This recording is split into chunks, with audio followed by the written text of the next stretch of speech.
Machine raiser శంకు యాదవ్ తెలంగాణ రాష్ట్రం ఎల్బీనగర్లో orange hospitals అనే ఒక హాస్పిటల్ ఉంటుంది. ఇదే హాస్పిటల్. మరి మొత్తానికి ఆరెంజ్ హాస్పిటల్లో ఏం జరిగింది, మరి ఎందుకు అఖిల్ అనే పేషెంట్ చనిపోయడం జరిగింది, దాని తర్వాత గుంపులుగా మరి లీడర్లనాలో అర్థం కావట్లే అన్యాయం జరిగింది.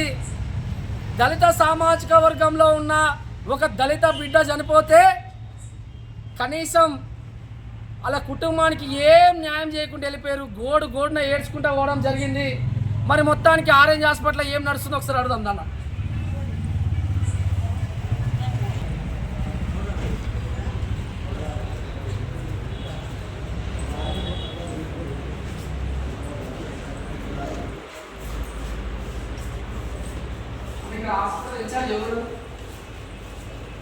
తెలంగాణ రాష్ట్రంలో ఆరెంజ్ హాస్పిటల్ అనే ఈ హాస్పిటల్ పెట్టుకొని మరి విజిటింగ్ డాక్టర్సా లేకపోతే దీనికి ఓనర్ ఎవరు, మరి ఏంటనేది పూర్తి ఆధారాలు ఇంకా తెలవాల్సింది. మరి 100 మంది ప్రెస్ లీడర్లు వచ్చారు, ప్రెస్ వాళ్ళు మాట్లాడారు. మరి ఆ కుటుంబానికి ఏం న్యాయం చేసిర్రు, మరి ఆ కుటుంబానికి ఏం న్యాయం చేసిరని మేము అడుగుతా ఉన్నాం. ప్రెస్ రిపోర్టర్లు అందరూ వస్తూ ఉన్నారు.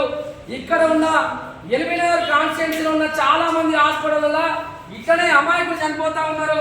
₹1 లక్ష 2 లక్షలు రాగానే ఇస్తున్నాము పోతున్నాము తప్ప ఇక్కడ నాణ్యమైన వైద్యం ఎక్కడ జరుగుతూ ఉంది, వీళ్ళకి పర్మిషన్ ఎవరు ఇచ్చారు, మరి ఐఎంఏ వాళ్ళు ఏం చేస్తూ ఉన్నారు, మరి రాష్ట్రంలో ఉన్న ఆరోగ్య శాఖ మంత్రి ఎందుకు ఈ ప్రైవేట్ హాస్పిటల్కి ఇట్లా మద్దతు ఇచ్చుకుంటా, అంబులెన్స్ వాళ్ళకి కమిషన్ ఇచ్చుకుంటా ఆరెంజ్ హాస్పిటల్ ఏం చేస్తా ఉంది అంటే, ఓ దళిత బిడ్డ చనిపోతే దళిత సంఘాలు వచ్చి మాట్లాడతారా అంటే కుటుంబం లేదా, ఏం న్యాయం నడుస్తా ఉంది.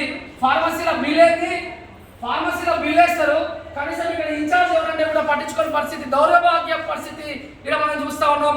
కనీసం ఇక్కడ ఇన్ఛార్జ్ ఉందా హాస్పిటల్కి, ఎవరు ఇన్ఛార్జ్ రిసెప్షన్ కాడ అనుకోండి, ఎవరన్నా హాస్పిటల్ ఇన్ఛార్జ్, ఎవరు మాట్లాడేది ఎవరు పెద్దలిగా ఏం మాట్లాడేది మరి డ్యూటీ పర్పస్ అంటే ఇప్పుడు నాకు కూడా యాక్సిడెంట్ అవుతుంది అనుకో, పడగానే చక్కగా ఐసీ తీసుకుపోతావా ఇన్ఛార్జ్ కాల్ చేస్తావా అంటే మెడికల్ మేనేజ్మెంట్ వేరే ఉంటుంది, రిసెప్షన్ వేరే ఉంటుంది. రిసెప్షన్లో ఏం చేయాలి సరే, మరి ఇన్ఛార్జ్ ఎవరు ఫోన్ అంటే ఇప్పుడు ఫోన్లు అయితే పరిస్థితి ఉండదు. ఒక అమాయకుడికి యాక్సిడెంట్ అయినప్పుడు మన వాళ్ళకు కూడా ఫోన్ లేవని చెప్పి డబ్బులు లేవంటే ట్రీట్మెంట్ చేస్తారు. ఏం న్యాయం అన్న, 100 మంది వచ్చినప్పుడు 2.5 గంటల నుంచి సుమారు 2.5 గంటల నుంచి ప్రయత్నం నడిచింది. కానీ లాస్ట్కి ఏమైంది అనుకోవడం ఏం లేదన్న, జరిగిందే చెప్పండి. నేను కూడా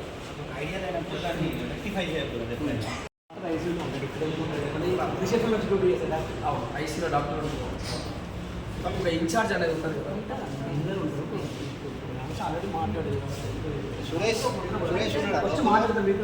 నాతో మాట్లాడద్దు, నాకేమొద్దన్న న్యాయం కావాలని, నాకు న్యాయమే కావాలని చెప్తాను. కానీ తప్పు నేను కూడా ఒకటే, తెలంగాణ రాష్ట్రంలో ఉన్న ముఖ్యమంత్రి గారికి, ఆరోగ్య శాఖ మంత్రి గారికి, మరి ఈ హాస్పిటల్ పేరు మీద ఉన్న మనిషి చనిపోయిండు, సరే కట్టేయడం సెకండరీ, కట్టించిందా కట్టలేదని బాధిత కుటుంబం దగ్గరికి కూడా పోయి వాయిస్ తీసుకుంటాం.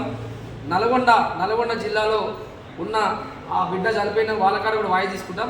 ఇటువంటి హాస్పిటల్లకు రద్దు చేయకపోతే రాష్ట్రంలో మెడికల్ మాఫియా ఏం నడుస్తూ ఉంది, ఎందుకు ఇట్లా జరుగుతూ ఉంది. ప్రతి హాస్పిటల్ మొన్న కూడా చూస్తాం, మొత్తం ఈ హాస్పిటల్ అంతా కమర్షియల్.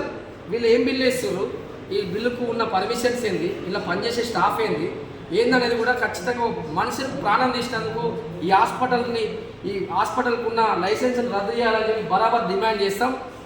అందరి లెక్క కాదు, ఖచ్చితంగా న్యాయం కోసం పోరాడతామని చెప్పి ఖచ్చితంగా ఐమీడియా తరఫున నేను డిమాండ్ చేస్తాం. గతంలో మీరు అన్నప్పుడు రామోజీ సార్ ఉన్నాడు కదా, రామోజీ సార్ కూడా నేను ఉంటున్నాను. మీ ఆలోచన చెప్పడం ఏంటంటే సరే రాష్ట్రము తర్వాత విషయం కలుస్తారు, అది వేరే విషయం.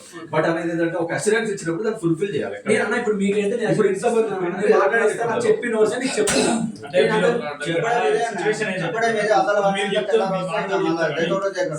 ఒక్కసారి స్పీకర్ పెట్టి అదే. 2 నిమిషాలు మాట్లాడిపించారు అనుకో, ఒక్కటేసారి ఇక్కడ బయట పెట్టాము. రైట్. రేపు ఎవ్వరు రాయరు. ఎవ్వరు రాయరండి. మేము రాయము, అదే డిలీట్ కూడా చేస్తాం, మేము మళ్ళీ చేసుకుంటాం. ఆయన నా చేచి కానా ఇప్పుడు నమ్మకం ఉంటే ఏదైనా నడుస్తాను. ఇప్పుడు మీరు ఎప్పుడో సార్ నమ్మకం. అదే నువ్వు అన్నది అదే నా విషయం, నువ్వు డిలీట్ చేస్తాను అనే విషయం కోసం నేను చెప్తాను. రేపు ఎన్ని గంటలకు కలుస్తారు వస్తారంటాను. ఒక్క మాట నువ్వు స్పీకర్ పెట్టి మాట్లాడు, క్లోజ్ అయిపోతుంది. యాక్చువల్లీ ఒకసారి కాదు, ఒకసారి ఫోన్ చేసి మాట్లాడి Right, చెప్తాను. right. 2 minutes wait చేయండి. Right, right. నేను పిలుస్తాను, మీరు చెప్తారు అదే విషయం చెప్తాను. Okay, right. కవర్ స్పీకర్ పెట్టి ఇదిగో లేకుంటే ఇక్కడ ఎంతమంది ఉన్నారు, ఏదో చేస్తారు. ఏదో అయిపోతుంది. ఇంతమంది ఉన్న విషయం సార్ కెమెరా చూస్తాను. అది తెలుసు, అది తెలుసు. నీకు చెప్తున్నాను నేను. డౌట్ ఏం లేదు కదా. చూస్తాడు. నువ్వు ఇప్పుడు డిసైడ్ అయ్యా ఒక మాట. అదే మాట మీకు చెప్పిన వర్షం క్లోజ్ అయిపోతే అదే చెప్తాను మాట్లాడి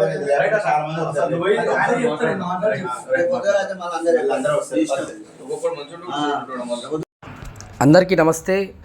ఎల్బీ నగర్లో ఉన్న ఆరెంజ్ హాస్పిటల్లో నల్గొండకు సంబంధించిన అఖిల్ అనే యువకుడు మరణించడం జరిగింది. దాని తర్వాత అనేక ప్రజా సంఘాలు కావచ్చు, మీడియా మిత్రులు కావచ్చు, అందరూ రావడం జరిగింది. కానీ బాధిత కుటుంబానికి ఎటువంటి న్యాయం చేయకపోవడం బాధాకరమైన విషయం.